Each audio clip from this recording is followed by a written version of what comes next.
제발 제 아들을 살려주세요. 죄송합니다. 현재로서는 완치가 불가능합니다. 여기 두바이 최고병원에서 한 여성이 무너지듯 주저앉았습니다. 그녀를 보며 의료진은 안타까운 표정으로 고개를 젓고 있습니다. 두바이의 최고 병원들을 찾아다녀도 해결책은 없었습니다. 그러던 중 예상치 못한 곳에서 희망의 빛이 찾아옵니다. 바로 한국이라는 나라였습니다. 과연 그녀는 지구 반대편 한국에서 기적을 만날 수 있을까요? 오늘의 이야기 시작합니다. 안녕하세요. 저는 라일라 아흐메드입니다. 리야드에서 3대째 이어온 가업인 보석회사의 CEO죠. 할아버지부터 시작된 이 사업은 아버지를 거쳐 지금은 제가 이끌고 있습니다. 여성이 기업을 이끄는 것이 아직 흔치 않은 사우디에서 많은 어려움을 뚫고 이 자리까지 왔어요. 어릴 때부터 아버지는 저를 후계자로 키우셨습니다. 다른 친구들이 인형을 가지고 놀 때 저는 보석의 가치를 구분하는 법을 배웠죠. 다이아몬드의 투명도를 판별하고 루비의 색상을 감정하는 일은 저에게 숙제와 같았어요. 혹독했지만 그 덕분에 지금의 제가 있습니다. 라일라, 이 세상에서 가장 단단한 것은 다이아몬드가 아니라 여자의 의지야. 아버지의 이 말씀을 가슴에 새기고 살았습니다. 결혼 후에도 일을 놓지 않았고 회사는 중동 최대 규모의 보석 기업으로 성장했어요.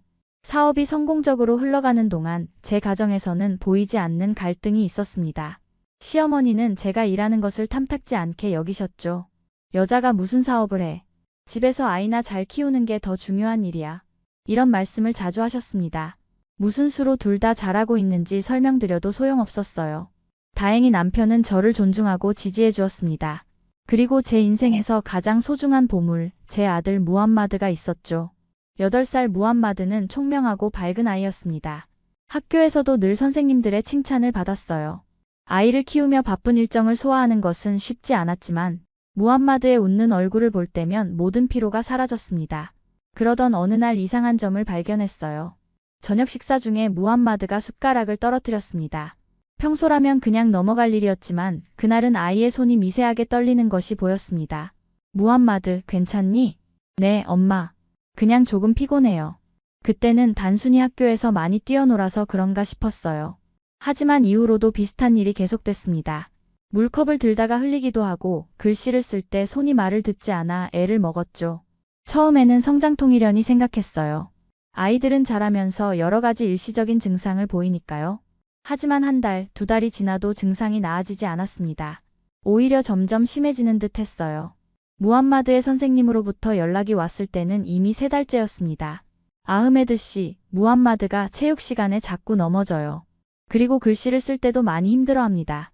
혹시 병원에 한번 데려가 보셨나요? 그 말을 듣는 순간 가슴이 철렁 내려앉았어요. 그동안 바쁘다는 핑계로 아이의 상태를 제대로 살피지 못했다는 자책감이 밀려왔습니다. 그날 바로 회의를 취소하고 무함마드를 데리고 집으로 왔죠. 집에서 아이를 자세히 관찰해보니 확실히 달라진 점들이 보였습니다. 계단을 오를 때 난간을 꼭 잡고 양말을 신을 때도 평소보다 시간이 오래 걸렸어요. 무엇보다 제 활발하던 아들이 자꾸 쉬고 싶어 했습니다. 남편에게 연락했고 그도 곧장 집으로 돌아왔습니다. 무함마드의 상태를 본 남편의 얼굴에도 걱정이 가득했어요. 내일 바로 병원에 가봐야겠어. 그날 밤 무함마드가 잠든 후 저는 인터넷에서 온갖 증상을 검색했습니다. 신경계 질환에서부터 성장기 일시적 현상까지 다양한 가능성이 있었어요. 밤새 불안한 마음으로 아이의 방을 들락날락했습니다. 아침이 되어 무함마드를 깨우러 갔을 때 아이는 평소처럼 해맑게 웃었어요. 그 모습에 마음이 더 아팠습니다. 아이는 자신의 상태가 심각할 수 있다는 것을 전혀 모르고 있었으니까요. 오늘은 회사 안 가요? 엄마. 응, 오늘은 무함마드랑 병원에 가려고 해. 저 아픈 거 아닌데요. 순간 목이 메었습니다. 아이 앞에서 무너져서는 안 된다고 다짐하며 억지로 미소를 지었어요. 그냥 건강검진 받는 거야. 엄마가 회사 일로 바빠서 무함마드 건강 체크를 제대로 못했거든. 그날부터 저희 가족의 삶은 서서히 다른 방향으로 흘러가기 시작했습니다. 제가 그토록 자랑스러워하던 강인함과 결단력이 시험대에 오르는 순간이었죠. 보석보다 더 귀한 제 아들을 지키기 위해 이제 모든 것을 걸어야 했습니다. 리야드에서 가장 유명하다는 신경과 병원을 찾았습니다. 무함마드의 손을 꼭 잡고 의사 앞에 앉았을 때 제 마음은 이미 무거웠어요. 의사는 무함마드를 꼼꼼히 검사하더니 별것 아닌 듯 말했습니다. 아이들이 성장하면서 나타나는 일시적인 신경 이상일 가능성이 높습니다. 시간이 지나면 자연스럽게 나아질 겁니다. 그 말에 안도했지만 한편으로는 확신이 없는 진단이 불안했죠. 처방받은 영양제와 가벼운 운동을 시키며 한 달을 보냈습니다. 하지만 무함마드의 상태는 나아지기는커녕 점점 악화됐어요. 이제는 글씨를 쓰는 것뿐만 아니라 단추를 잠그는 것조차 힘들어했습니다. 두 번째 병원에서는 더 자세한 검사를 받았어요. MRI, 혈액 검사, 근전도 검사까지. 결과는 여전히 모호했습니다. 특별한 이상은 보이지 않네요. 성장기에 간혹 이런 증상이 나타날 수 있습니다. 제 직감은 이미 심각한 문제가 있다고 말하고 있었어요. CEO로서 중요한 결정을 내릴 때 항상 의지했던 직감이었습니다. 세 번째, 네 번째 병원도 마찬가지였죠. 모두 명확한 진단을 내리지 못했어요. 시간이 흐르며 무함마드의 상태는 더 악화됐습니다. 어느 날 아침 아이가 계단에서 넘어져 이마를 다쳤을 때 저는 완전히 무너졌어요. 그날 밤 무함마드가 잠든 후 화장실에 숨어 소리 없이 울었습니다. 강인한 CEO로서의 모습은 온데간데 없이 사라졌죠. 놀랍게도 제 곁에 다가온 건 시어머니였습니다. 왜 그러니 라일라? 평소 같았으면 약한 모습을 보이지 않으려 했겠지만 그날은 모든 방어벽이 무너졌어요. 무함마드가 점점 나빠지고 있어요. 어느 병원에서도 원인을 알려주지 않아요. 시어머니는 날카로운 말 대신 낮은 목소리로 말했습니다. 무함마드는 어렸을 때부터 강한 아이였어. 그 아이가 이렇게 약해지는 건 분명 이상한 일이야. 다음 날 시어머니가 직접 나섰습니다. 그녀의 소개로 왕립병원에서 진료를 받을 수 있었지만 결과는 또다시 실망스러웠어요. 현재로서는 정확한 진단을 내리기 어렵습니다. 집으로 돌아오는 차 안에서 시어머니가 한숨을 내쉬더니 말했습니다. 라일라, 이 병은 의학으로 해결되지 않을 수도 있어. 우리 집안에 내려오는 저주일지도 모르지. 어머니, 그건 미신이에요. 분명 의학적인 원인이 있을 거예요. 무함마드의 상태는 계속 악화됐습니다. 이제는 걸을 때도 자주 균형을 잃었고 가끔은 말할 때도 혀가 꼬였어요. 학교에서도 친구들이 무함마드를 놀리기 시작했다는 연락이 왔습니다. 엄마, 나 왜 이렇게 됐어요? 그 순간 제 심장이 찢어지는 듯 했어요. 아이에게 거짓말할 수 없었지만 희망을 잃게 할 수도 없었습니다. 의사 선생님들이 열심히 원인을 찾고 있어. 곧 나아질 거야. 남편은 말없이 제 곁을 지켰습니다. 한 번은 그가 밤중에 컴퓨터 앞에 앉아 무언가를 검색하는 모습을 봤어요. 뭘 찾고 있어? 해외 병원들이야. 사우디에서 답을 못 찾으면 다른 나라로 가야 할지도 모르잖아. 그 말에 희망이 생겼습니다. 리야드를 넘어 더 넓은 세계에서 답을 찾을 수 있을지도 모른다는 생각이 들었어요. 바로 중동에서 가장 발전된 의료시설을 갖춘 두바이의 유명한 신경과 병원에 연락했습니다. 일주일 후로 예약을 잡았고 그때까지 회사 일은 최소한으로 줄였습니다. 시어머니도 제 곁을 떠나지 않았어요. 의견 차이는 있었지만 무함마드를 향한 사랑만큼은 똑같았으니까요. 두바이로 떠나기 전날 밤 무함마드의 머리를 쓰다듬으며 기도했습니다. 확실한 답을 찾을 수 있기를, 그리고 우리 아들이 다시 건강해질 수 있기를 간절히 바랐어요. 그 순간만큼은 CEO도 며느리도 아닌 오직 한 아이의 어머니였습니다. 무함마드를 위해서라면 세상 끝까지라도 갈 각오가 되어 있었습니다. 이것이 제가 인생에서 마주한 가장 큰 도전이지만 절대 물러서지 않을 거예요.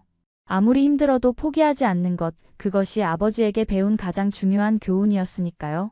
이제 그 의지를 아들을 위해 쏟아부을 때입니다. 두바이 국제의료센터는 중동에서 가장 현대적인 의료시설을 갖추고 있다고 합니다. 로비에 들어서자마자 느껴지는 분위기부터 달랐어요. 깨끗한 공간, 세련된 인테리어, 그리고 세계 각국에서 온 의료진들이 보였습니다. 처음으로 희망이 보이는 듯 했어요. 알자이르 박사는 신경근육 질환 전문가로 하버드 대학에서 교육을 받았다고 했습니다. 무함마드의 손을 잡고 진료실에 들어가자 박사는 친절하게 맞아주었어요. 박사는 무함마드에게 간단한 검사들을 지시했습니다. 손가락으로 코 터치하기, 일자로 걷기, 양팔 들고 유지하기 같은 동작들이었죠. 그리고 이전 병원들에서 가져온 검사 결과들을 꼼꼼히 살펴봤어요. 추가 검사가 필요하다는 의견에 따라 무함마드는 하룻밤 입원해서 정밀 검사를 받게 되었습니다. 특수 MRI, 근육생검, 유전자 검사까지 진행했어요. 남편은 리야드에 남아 회사 일을 처리하고 시어머니는 저와 함께 왔습니다. 오후가 되어서야 알자이르 박사를 다시 만날 수 있었어요. 그의 표정이 어제보다 심각해 보였습니다. 아흐메드 씨, 무함마드의 검사 결과에 대해 이야기해야 할 것 같습니다. 박사의 진지한 목소리에 심장이 빠르게 뛰기 시작했어요. 시어머니의 손이 제 손을 꽉 잡았습니다. 무함마드는 희귀신경근육 질환인 진행성 근위축증을 앓고 있습니다. 그 순간 세상이 멈춘 것 같았어요. 박사의 목소리는 멀리서 들리는 것처럼 희미했습니다. 현재로서는 완치가 불가능합니다. 눈물이 흘러내렸습니다. 참을 수 없이 흘러내린 눈물을 닦을 생각조차 없었어요. 시어머니도 흐느끼기 시작했습니다. 박사는 질환에 대해 설명했어요. 운동신경이 점차 손상되면서 근육이 약화되고 위축되는 병이라고 합니다. 치료법은 없고 증상을 완화시키는 약물과 물리치료, 호흡 보조장치 등으로 삶의 질을 유지하는 것이 최선이라고 했습니다. 말문이 막혔어요. 이런 상황을 상상해 본 적이 없었습니다. 항상 문제가 있으면 해결책이 있다고 생각했죠. 어떤 보석이든 그 가치를 판별할 수 있고 어떤 사업적 난관이든 극복할 수 있다고 자신했던 저였지만 지금은 완전히 무력했어요. 질환이 진행되면 보행 능력을 잃고 이후에는 호흡근까지 약화되어 호흡 보조장치가 필요할 수 있다는 설명에 시어머니는 완전히 무너져 내렸습니다. 평소에 강인한 모습은 온데간데 없어 보였어요. 미국이나 유럽에서도 완치는 불가능하다는 말에 모든 희망이 사라지는 순간이었습니다. 하지만 그때 예상치 못한 곳에서 희망의 불빛이 찾아왔어요. 진료실을 나오는데 젊은 간호사가 다가왔습니다. 그녀는 병원 구석의 조용한 공간으로 저를 이끌었어요. 작년에 비슷한 증상을 가진 어린이가 있었어요. 그 아이는 한국에서 치료를 받고 나아졌다고 들었습니다. 한국이라니 사우디나 두바이에서도 치료가 안 되는데 가능하다고요? 그녀는 자세한 내용은 모르지만 그 가족이 기적이라고 했다고 말했습니다. 어쩌면 이것은 마지막 희망일지도 모르겠다는 생각이 들었어요. 한국에 대해 아는 것이 거의 없었지만 무함마드를 위해서라면 지구 반대편이라도 가야 했습니다. 호텔로 돌아와 시어머니에게 간호사의 말을 전했어요. 한국이라고? 그런 작은 나라에서 우리 무함마드를 치료할 수 있다는 거니? 시어머니의 의구심이 느껴졌지만 저는 마음을 굳혔습니다. 가능성이 있다면 시도해봐야 해요. 그날 밤 남편에게 전화로 상황을 설명했어요. 그는 잠시 침묵하더니 단호한 목소리로 말했습니다. 내일 두바이로 갈게. 함께 한국에 대해 알아보자.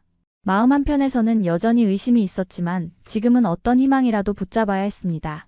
무함마드를 위해서라면 어떤 가능성도 포기할 수 없었어요. 제 아들의 생명을 위한 싸움이 이제 막 시작되었습니다. 리야드로 돌아온 후 저는 밤새도록 인터넷을 뒤졌습니다. 한국의 의료 시스템, 신경근육 질환 치료법, 국제 환자 수용 병원 등 모든 정보를 찾아봤어요. 처음에는 반신반의했습니다. 사우디와 두바이에서도 치료가 불가능한 병을 한국에서 고칠 수 있다니 믿기 어려웠죠. 그러나 검색을 거듭할수록 놀라운 사실들이 눈에 들어왔습니다. 한국은 의료기술이 매우 발달한 나라였어요. 특히 신경과 치료와 재활 분야에서는 세계적인 수준을 자랑했습니다. 로봇 수술, 줄기세포 치료 같은 최첨단 기술도 보유하고 있었죠. 남편도 함께 정보를 찾아보았습니다. 그는 실용적인 면에서 접근했어요. 한국의 서울대학교 병원과 삼성서울병원이 신경근육 질환 치료에 좋은 평가를 받고 있어 국제 환자 프로그램도 운영하고 있고 제 안에서는 희망과 불안이 교차했습니다. 낯선 나라에 가서 치료를 받는다는 것은 큰 모험이었어요. 언어도 다르고 문화도 다른 곳에서 무함마드가 적응할 수 있을지, 치료가 정말 효과가 있을지 확신할 수 없었습니다. 다음 날 무함마드를 학교에 데려다주고 시어머니를 만났습니다. 그녀는 여전히 한국행에 회의적이었어요. 한국이 어디에 있는지도 모르겠다. 그런 먼 나라에 우리 무함마드를 데려가서 실험 대상으로 삼으려는 거니? 제 마음도 복잡했지만 단호하게 말했습니다. 지금은 믿을 건 의학뿐이에요. 한국의 의료 시스템은 세계적으로 인정받고 있어요. 무함마드를 위한 마지막 기회일 수도 있습니다. 시어머니는 한숨을 쉬었습니다. 그녀의 눈에서 걱정과 사랑이 보였어요. 내가 늙은이라 새로운 것을 받아들이기 어려운 건지도 모르겠구나. 하지만 무함마드가 가장 중요해. 그날 저녁 가족 회의를 열었습니다. 남편, 시어머니, 그리고 저. 무함마드는 자기 방에서 숙제를 하고 있었어요.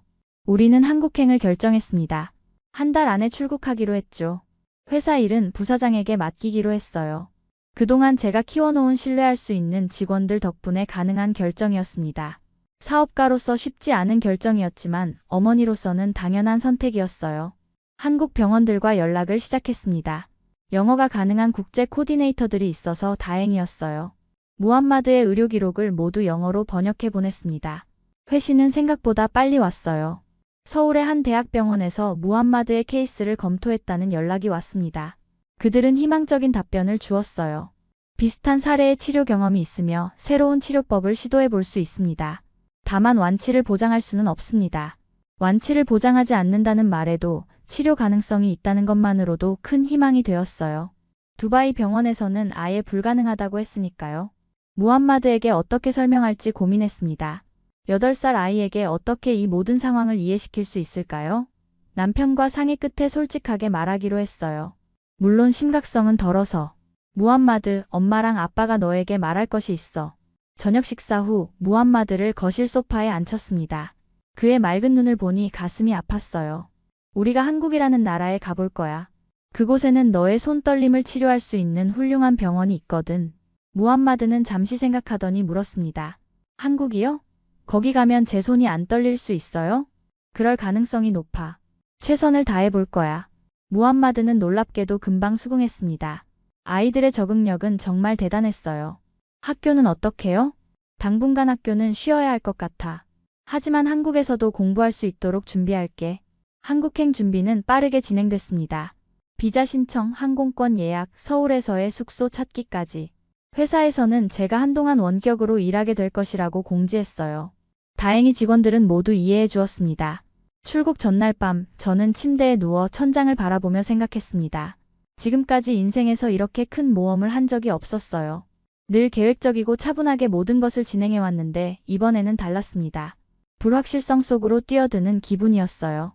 옆에서 잠든 무함마드를 바라보니 눈물이 났습니다. 그저 건강하게 자라는 것, 그것만이 제 소원이었어요. 무슨 일이 있어도 아들을 지킬 것입니다. CEO로서의 결단력과 어머니로서의 사랑을 모두 발휘해야 할 때였습니다. 다음 날 아침 인천으로 향하는 비행기에 탑승했습니다. 시어머니는 마지막 순간에 함께 가기로 결정했어요. 그녀도 손자를 위해서라면 어떤 불편함도 감수할 준비가 되어 있었습니다. 비행기가 이륙하면서 창밖으로 리야드의 모습이 점점 작아졌어요. 낯선 곳으로 향하는 불안함과 새로운 희망을 찾는 기대감이 뒤섞인 채 저는 무함마드의 손을 꼭 잡았습니다. 그 작은 손이 더 이상 떨리지 않게 되기를 간절히 바라면서 인천공항에 도착했을 때 이미 밤이었습니다. 12시간이 넘는 비행 끝에 무함마드는 지쳐 있었고 시어머니도 불편한 기색이 역력했어요. 저 역시 긴장과 피로가 몰려왔지만 이제 막 시작이라는 것을 알고 있었습니다. 출국장을 나서자 한 여성이 제 이름이 적힌 팻말을 들고 서 있었어요. 병원에서 보낸 국제 환자 코디네이터였습니다. 그녀는 유창한 영어로 우리를 맞이했어요. 따뜻한 미소와 함께 정중하게 인사하는 모습이 인상적이었습니다. 코디네이터는 우리를 환영해주기 위해 물병과 간식 그리고 무함마드를 위한 작은 선물까지 준비해 왔더군요. 이런 세심한 배려가 낯선 나라에서의 불안감을 조금이나마 덜어주었어요. 다음 날 아침 서울대학교 병원에 도착했습니다. 병원 건물은 상상했던 것보다 훨씬 현대적이고 거대했어요. 로비에는 다양한 국적의 사람들이 있었습니다. 이곳이 정말 국제적인 의료기관이라는 것을 실감했어요. 국제진료센터로 안내받아 담당 의사인 강태준 교수를 만났습니다. 그는 50대 중반의 차분한 인상을 가진 의사였어요. 아흐메드 가족분들, 먼 길 오시느라 고생 많으셨습니다. 강 교수는 무함마드를 향해 미소 지으며 간단한 아랍어 인사말을 건넸습니다. 의사소통은 영어로 진행됐고 코디네이터가 통역을 도와주었어요. 무함마드는 MRI, 근전도 검사, 혈액 검사 등 여러 검사를 받았습니다. 두바이에서도 비슷한 검사를 받았지만 여기서는 장비와 절차가 달랐어요. 더 정교하고 정밀해 보였습니다. 검사 중간에 시어머니가 놀란 표정으로 말했어요. 이 장비들 사우디보다 훨씬 앞서 있잖아. 저도 그 사실에 놀랐습니다. 한국이라는 나라가 이렇게 의료기술이 발달했을 거라고는 생각하지 못했어요. 병원 곳곳에 최신 장비들이 있었고 의료진들은 매우 체계적으로 움직였습니다. 다음 날 강 교수와 다시 만났어요. 그의 표정은 진지했지만 두바이 의사와는 달리 희망이 담겨 있었습니다. 무함마드의 상태는 분명 심각합니다. 하지만 우리 병원에서는 이런 케이스를 위한 새로운 치료법을 시도하고 있어요. 그는 컴퓨터 화면을 통해 무함마드의 검사 결과를 보여주었습니다. 신경세포와 근육 조직의 상태를 자세히 설명해 주었어요. 완치는 쉽지 않지만 병의 진행을 멈추고 손상된 신경과 근육의 기능을 일부 회복시킬 가능성이 있습니다. 그 말에 저와 남편, 시어머니 모두 눈물이 고였습니다. 두바이에서는 들을 수 없었던 희망의 말이었어요. 강 교수는 줄기세포 치료와 로봇 재활 치료를 병행할 계획이라고 설명했습니다. 이 치료법은 아직 다른 나라에서는 널리 사용되지 않는다고 했어요. 한국에서 개발된 최신 기술이며 비슷한 증상을 가진 환자들의 70%가 호전을 보였다고 합니다. 치료 과정은 쉽지 않을 거예요. 최소 6개월은 필요합니다. 강 교수의 솔직한 설명을 들으며 이곳이 무함마드를 살릴 수 있는 유일한 곳이라는 확신이 들었습니다. 그의 말투에서 전문성과 진정성이 느껴졌어요. 일주일 후부터 치료를 시작하기로 했습니다. 그동안 장기 체류를 위한 숙소 문제, 무함마드의 교육 문제 등 많은 것들을 고려해야 했어요. 다행히 병원 측에서 장기 투숙 가능한 환자 가족 숙소를 소개해 주었습니다. 그날 저녁 병원 근처 공원에서 무함마드와 함께 산책했어요. 벚꽃이 피기 시작한 나무들 사이로 걸으며 아들에게 말했습니다. 무함마드, 이제 곧 특별한 치료를 시작할 거야. 힘들 수도 있지만 엄마가 항상 곁에 있을게. 무함마드는 고개를 끄덕였습니다. 그의 눈에도 희망이 보였어요. 치료를 시작하기 전 강 교수와 의료팀은 우리에게 모든 과정을 상세히 설명해 주었습니다. 그들의 헌신적인 모습에 감동받았어요. 밤늦게까지 무함마드의 치료 계획을 세우고 해외 논문까지 찾아보며 최선의 방법을 모색하는 모습을 보았습니다. 특히 인상적이었던 것은 의사와 간호사들이 환자를 대하는 태도였어요. 그들은 무함마드를 단순한 환자가 아닌 한 사람으로 존중했습니다. 아이의 이야기를 경청하고 불안감을 덜어주기 위해 노력했어요. 전문성과 인간미를 동시에 갖춘 의료진에게 우리 아들을 맡길 수 있다는 안도감이 들었습니다. 이제 길고 힘든 치료가 시작됩니다. 하지만 이곳에서 새로운 희망을 찾았어요. 무함마드가 다시 건강해질 수 있다는 가능성을 발견한 것만으로도 충분히 가치 있는 여정이었습니다. 무함마드의 치료가 시작된 지 한 달째, 저는 병원 복도에서 밤을 지새우고 있었습니다. 줄기세포 주입 후 아이가 고열에 시달렸기 때문이에요. 의사들은 이것이 정상적인 면역 반응이라고 설명했지만 제 마음은 편치 않았습니다. 괜찮아질 거야. 무함마드는 강한 아이니까. 남편이 제 어깨를 감싸며 위로했습니다. 그는 사우디와 한국을 오가며 회사 일과 가족을 돌보고 있었어요. 출장 일정을 최대한 조정해 무함마드의 중요한 치료 과정마다 함께했죠. 치료 과정은 무함마드에게 큰 도전이었습니다. 주 3회 로봇 재활 치료는 특히 힘들었어요. 로봇 장치를 착용하고 팔과 다리를 움직이는 훈련을 하는데 처음에는 심한 통증으로 눈물을 흘리기도 했습니다. 아파요, 엄마. 그만하고 싶어요. 그 말에 제 심장이 찢어지는 것 같았지만 강해져야 했어요. 조금만 더 참자, 내 사랑. 이 훈련이 내 몸을 좋게 만들어줄 거야. 담당 물리치료사 김 선생님은 무함마드를 위해 특별한 방법을 고안해냈습니다. 훈련을 게임처럼 만들어 아이가 재미를 느낄 수 있게 했어요. 로봇 장치로 움직이는 동안 화면에서 우주선을 조종하거나 물고기를 잡는 게임을 하는 거죠. 무함마드, 오늘은 네가 우주 비행사야. 팔을 움직여서 소행성을 피해야 해. 이런 접근 방식 덕분에 무함마드는 점차 재활치료에 적응해 갔어요. 통증은 여전했지만 아이는 용감하게 견뎌냈습니다. 시어머니는 처음에는 이 모든 과정을 의심의 눈으로 바라봤어요. 낯선 기계들과 약물들, 그리고 외국인 의료진들을 불신했죠. 하지만 날이 갈수록 그녀의 태도가 변했습니다. 한 번은 밤늦게 무함마드가 고통을 호소할 때 당직 간호사가 집에 가지 않고 밤새 아이의 곁을 지켜준 일이 있었어요. 시어머니는 그 모습을 보고 깊은 감동을 받았습니다. 저 사람들은 우리와 피도 나라도 다른데 왜 이렇게 정성을 다하는 거지? 시어머니의 물음에 저는 답했습니다. 그들은 환자를 살리는 것이 자신의 사명이라고 생각하는 것 같아요. 돈이나 명예보다 더 중요한 가치를 추구하는 거죠. 치료가 시작된 지 3개월째 작은 변화가 나타났습니다. 무함마드의 손떨림이 약간 줄어든 거예요. 아주 미세한 변화였지만 우리에게는 큰 희망이었습니다. 엄마, 봐요. 숟가락을 떨어뜨리지 않고 들 수 있어요. 그 순간 저와 시어머니는 함께 울었어요. 기쁨의 눈물이었습니다. 강 교수도 긍정적인 신호라며 치료가 효과를 보이고 있다고 말해주었어요. 한편 한국 생활도 조금씩 익숙해졌습니다. 병원 근처에 있는 작은 아파트를 임대해 세 식구가 함께 지냈어요. 무함마드는 병원 내 국제학교 프로그램에 등록해 다른 외국인 환자 아이들과 함께 공부했습니다. 시어머니는 놀랍게도 한국 문화에 관심을 보이기 시작했어요. 특히 한국 음식에 매료되었죠. 김치를 처음 먹었을 때는 얼굴을 찡그렸지만 이제는 매일 찾을 정도가 되었습니다. 이 음식이 건강에 좋다더구나. 무함마드에게도 먹이면 어떨까? 시어머니는 병원 식당의 한국 요리사와 친해져 요리법도 배웠어요. 저는 그녀가 변화하는 모습을 보며 놀랐습니다. 그동안 완고하게만 보였던 시어머니가 이렇게 새로운 것을 받아들일 수 있는 사람이었다니요.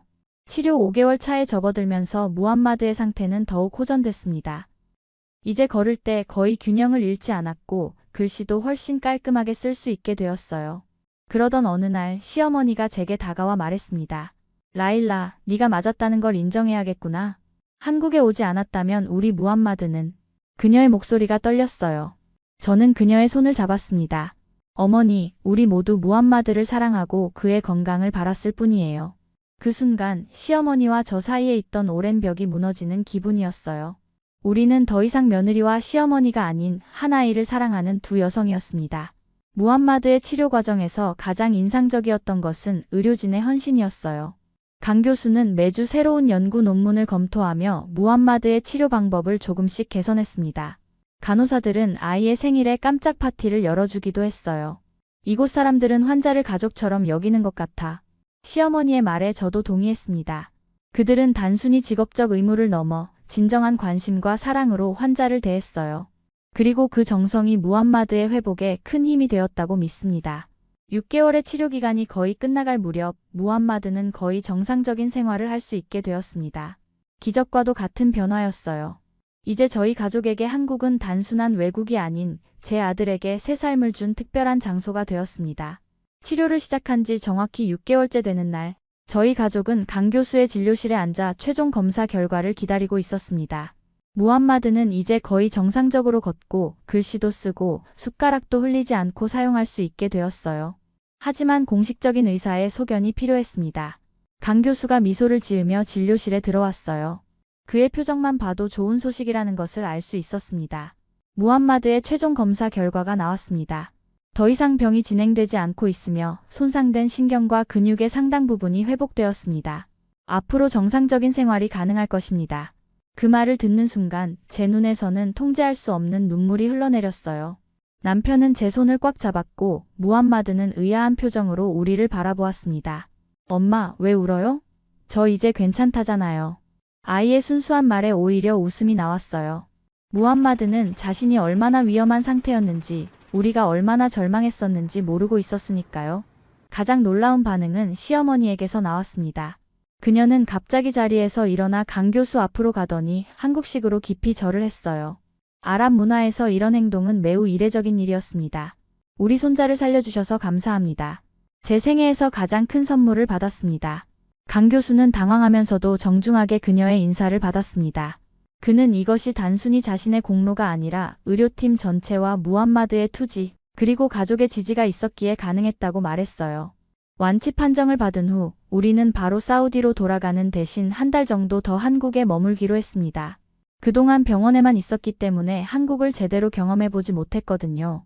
또한 무함마드가 갑자기 환경을 바꾸는 것보다 서서히 적응하는 것이 좋다는 의사의 조언도 있었어요. 서울에서의 자유로운 일상은 마치 새로운 세계를 발견하는 것 같았습니다. 병원에서 나와 도시를 탐험하는 기분이 신선했어요. 남대문 시장에서 쇼핑을 하고 한강공원에서 자전거를 타고 경복궁에서 역사를 배웠습니다. 특히 경복궁 방문은 잊을 수 없는 경험이었어요. 우리 가족은 한복을 빌려 입고 궁궐을 구경했습니다. 화려한 색상의 한복을 입은 무함마드는 마치 동화 속 왕자님 같았어요. 엄마, 이 옷 멋있죠? 제가 한국 사람 같나요? 무함마드의 말에 우리 모두 웃음을 터뜨렸습니다. 시어머니도 처음에는 거부감을 보였지만 결국 자주색 한복을 입고 사진을 찍었어요. 그 사진은 지금도 제 휴대폰 배경화면으로 남아 있습니다. 한국 음식도 저희 가족에게 큰 발견이었어요. 물론 모든 음식이 입에 맞지는 않았지만 특히 불고기와 갈비는 무함마드와 남편이 좋아했습니다. 시어머니는 의외로 된장찌개에 푹 빠졌어요. 이 음식 향신료가 독특하지만 건강에 좋을 것 같구나. 사우디에 돌아가면 내가 직접 만들어 볼 거야. 한국의 의료 시스템 외에도 대중교통의 편리함과 치안의 안전함에 감탄했습니다. 서울은 리야드와는 전혀 다른 도시였어요. 밤늦게도 여성이 안전하게 거리를 걸을 수 있다는 것이 특히 인상적이었습니다. 어느 날 무함마드가 이런 말을 했어요. 나중에 커서 한국에서 공부하고 싶어요. 그 말을 듣고 처음에는 놀랐지만 곧 이해할 수 있었습니다. 이곳에서 무함마드는 단순히 몸이 치유된 것이 아니라 새로운 세계를 경험했으니까요. 8살 아이의 말이 얼마나 진지한지는 모르겠지만 그의 꿈을 존중해주고 싶었습니다. 시어머니의 변화는 더욱 놀라웠어요. 한국에 오기 전만 해도 외국 문화에 대해 배타적이었던 그녀가 이제는 한국어 인사말을 배우고 한국 드라마까지 찾아보게 되었으니까요. 안녕하세요. 감사합니다. 시어머니가 서툰 한국어로 인사할 때마다 현지인들이 환하게 웃어주었습니다. 그런 반응에 그녀도 기뻐했어요. 자신의 노력이 인정받는 기분이 들었나 봅니다. 한국에서의 마지막 날, 우리는 강 교수와 의료팀을 초대해 작은 감사 파티를 열었어요. 제가 사우디 전통 음식을 준비했고, 무함마드는 직접 그린 그림을 선물로 준비했습니다. 우리 가족에게 한국은 기적의 나라입니다.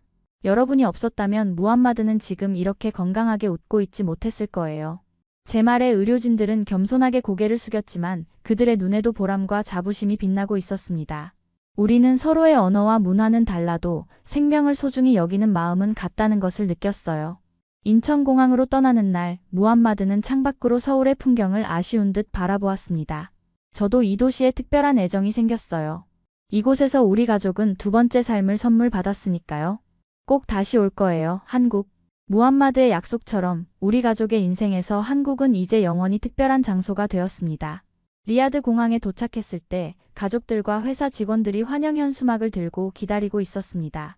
무함마드의 기적적인 회복을 축하합니다. 라는 문구가 적혀 있었어요. 그 순간 다시 눈물이 났습니다. 7개월 전 불안한 마음으로 떠났던 그 공항으로 건강한 아들과 함께 돌아온 것이 실감나지 않았어요. 집에 돌아오니 모든 것이 새롭게 느껴졌습니다. 일상의 소중함을 깨달은 걸까요? 무함마드는 자기 방을 보고 기뻐 뛰어다녔어요. 그 모습을 보며 남편과 눈을 마주쳤습니다. 말이 필요 없었어요. 우리의 가장 소중한 보물이 건강하게 돌아왔다는 사실만으로 충분했습니다. 다음 날 두바이에서 만났던 의사가 연락해왔어요. 그는 무함마드의 상태가 궁금하다고 했습니다. 솔직히 믿기지 않습니다. 정말 완치된 건가요? 제가 무함마드의 최근 의료 기록을 보내자 그는 놀라움을 감추지 못했어요. 이건 기적입니다. 그의 요청에 따라 한국 병원의 치료 과정을 모두 공유했습니다. 그는 곧 중동 의료계에 이 사례를 소개하고 싶다고 했어요. 무함마드의 경험이 다른 환자들에게도 희망이 될 수 있다면 좋겠다고 생각했습니다. 회사로 복귀하던 날 사무실에서 직원들이 환영해 주었어요. 7개월간 부사장이 업무를 잘 관리해 주었지만 중요한 결정들은 제가 원격으로 처리해 왔습니다. 하지만 이제 다른 관점으로 회사를 바라보게 되었어요. 여러분, 제가 없는 동안 수고 많으셨습니다. 앞으로는 일과 가정의 균형을 더 중요하게 생각하려 합니다. 이전에 저라면 하지 않았을 말입니다. 일만이 최우선이었던 제게 가족의 가치를 일깨워준 시간이었어요. 놀랍게도 시어머니와의 관계도 완전히 달라졌습니다. 그녀는 이제 제 사업에 관심을 가지고 조언을 구하기도 했어요. 한 번은 이렇게 말했습니다. 라일라, 네가 무함마드를 위해 내린 결정들이 얼마나 현명했는지 이제야 알겠구나. 그 말에 가슴이 뭉클했어요. 그토록 바라던 인정을 받은 느낌이었습니다. 무함마드는 학교로 돌아가 친구들에게 한국 이야기를 들려주었어요. 선생님은 무함마드가 한국 문화에 대해 발표하는 시간을 마련해 주셨다고 합니다. 아이는 그날 한복을 입고 가서 큰 인기를 얻었다고 자랑했습니다. 친구들이 한국에 가보고 싶대요. 저는 한국어도 배우고 싶어요. 무함마드의 열정에 응답하여 한국어 과외 선생님을 구해주었습니다. 놀랍게도 시어머니도 함께 배우겠다고 했어요. 그녀는 한국 드라마를 자막 없이 보는 것이 목표라고 했습니다. 한국에서의 경험은 제 사업에도 영향을 미쳤어요. 한국의 주얼리 디자인에 감명받아 새로운 컬렉션을 기획했습니다. 전통적인 아랍 디자인에 한국의 미니멀리즘을 접목한 제품들이었어요. 예상 외로 큰 호응을 얻었습니다. 그리고 저는 의료 관광에 관심을 갖게 되었어요. 무함마드처럼 사우디에서 치료받지 못하는 환자들을 한국으로 연결해주는 일이었습니다. 병원과 협력하여 중동 환자들을 위한 특별 프로그램을 만들었어요. 한국의 의료진들과도 계속 연락을 주고받았습니다. 강 교수팀이 리야드에서 열리는 의료 컨퍼런스에 초청받았을 때 저희 집에 머물도록 초대했어요. 이 모든 변화 중 가장 큰 것은 우리 가족의 결속력이었습니다. 시어머니와 저는 이제 서로를 이해하고 존중하게 되었어요. 무함마드는 더 자신감 있고 활기찬 아이로 성장했습니다. 남편도 일과 가정 사이에서 더 나은 균형을 찾았어요. 무함마드가 아팠던 그 시간은 끔찍했지만 그로 인해 우리 가족은 더 강해졌습니다. 한국이라는 나라와의 인연도 생겼고요.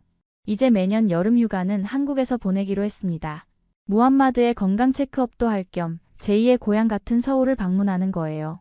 어느 날 저녁 가족 식사 시간에 무함마드가 말했습니다. 나중에 커서 의사가 될래요. 한국에서 공부해서 저처럼 아픈 아이들을 돕고 싶어요. 그 말을 듣고 시어머니가 웃으며 말했습니다. 이젠 나도 한국이 좋다. 우리 손자가 한국 의사가 된다면 얼마나 자랑스러울까? 가끔은 그날 병원에서 만난 간호사가 없었다면 어땠을지 생각합니다. 그녀의 작은 용기가 없었다면 우리는 한국이라는 희망을 알지 못했을 거예요. 인생은 참 신비롭습니다. 때로는 가장 예상치 못한 곳에서 기적이 시작되니까요. 지금 우리 가족에게 한국은 단순한 나라 이름이 아닙니다. 그곳은 우리에게 새 삶을 선물해준 기적의 나라입니다. 저는 이제 더 이상 단순한 CEO가 아닙니다. 한 아이의 어머니로서, 한 가정의 중심으로서, 그리고 두 나라를 잇는 다리로서 새로운 사명을 발견했습니다. 우리 가족의 이야기가 희망이 필요한 누군가에게 작은 빛이 되었으면 합니다. 무함마드가 건강하게 웃는 모습을 볼 때마다 저는 그날의 결정에 감사합니다.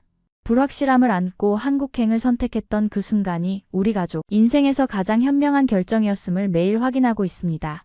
오늘의 사연은 어떠셨나요? 이번 영상을 어떻게 생각하시는지 댓글로 의견을 남겨주시고 좋아요를 눌러주세요. 다음에도 더 흥미진진한 사연으로 찾아뵙겠습니다. 여러분의 사연 제작소 감동 나누기였습니다. 감사합니다.